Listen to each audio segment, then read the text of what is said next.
tous, on se retrouve dans la première vidéo de la chaîne où l'on va voir comment fabriquer cette alimentation laboratoire qui peut nous fournir des tensions allant de 0 à 12 volts et très pratique pour alimenter des montages ou faire des expériences.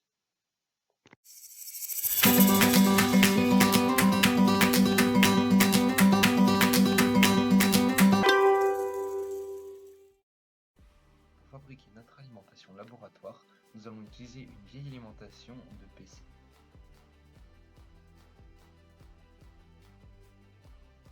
Tout d'abord, on va retirer la carte mère de son support et ensuite on va couper les fils qui l'alimentent.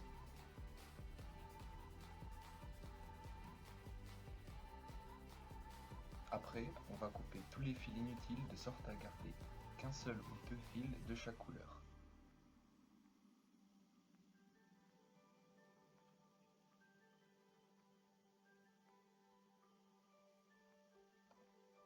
Après cette étape, on a mis l'alimentation sous tension et on a testé les fils. On a pu voir que le fil noir était le commun, que le fil rouge était du 5 volts, le fil jaune du 12 volts et le fil orange du 3 volts.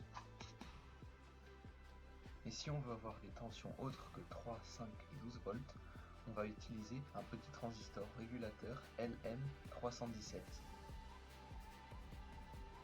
avec un potentiomètre et une résistance.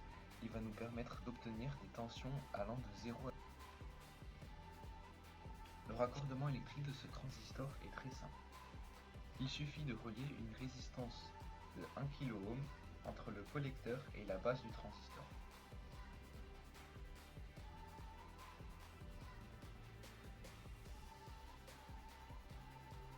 Ensuite, on relie la base du transistor avec la broche droite du potentiomètre de 10 kΩ.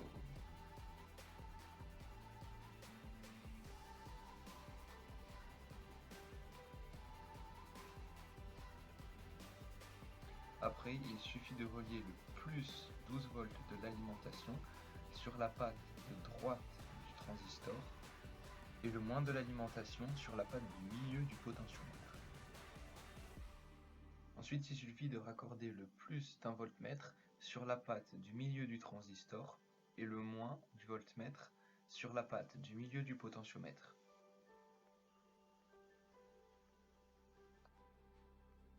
Et on peut s'apercevoir facilement qu'en tournant le potentiomètre, le voltage augmente ou diminue.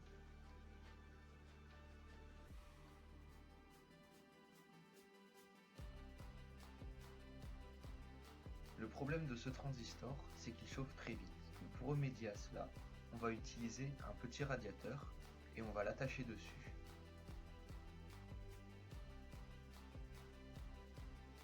Ensuite, on va mettre de la gaine thermo sur tous les fils coupés pour éviter qu'ils fassent des courts-circuits.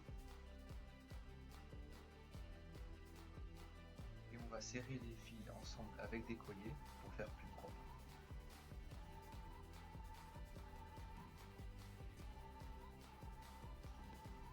Une fois que c'est terminé, on va utiliser un nouvel interrupteur pour remplacer l'ancien qui était trop gros. On va donc percer des nouveaux trous dans le socle pour pouvoir faire passer les fils. Pour faire plus propre, j'ai utilisé une planche de plexiglas bonne dimension que je vais coller dessus.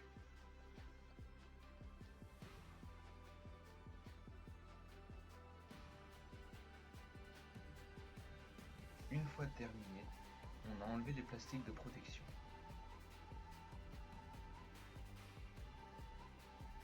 Et on a inséré le potentiomètre, le nouvel interrupteur et on y a mis des câbles.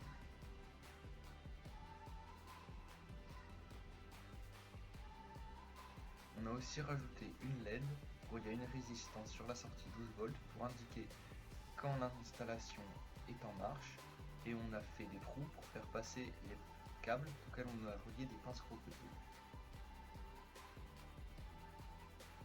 Ensuite, on a relié le transistor au circuit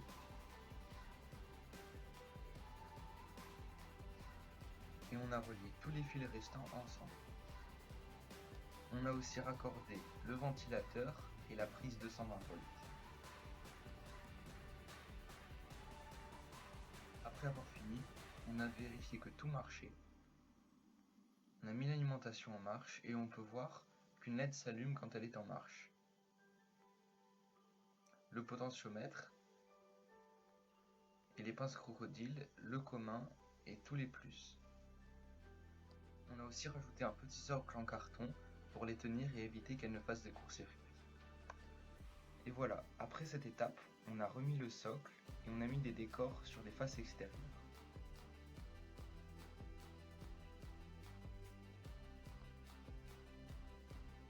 On peut voir que l'alimentation nous fournit plusieurs tensions,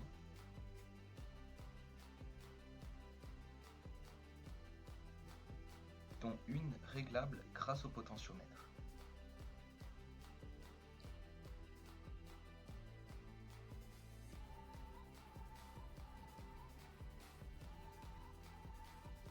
Et on peut après raccorder les pinces crocodiles à leur socle pour éviter qu'elles ne fassent de court-circuit.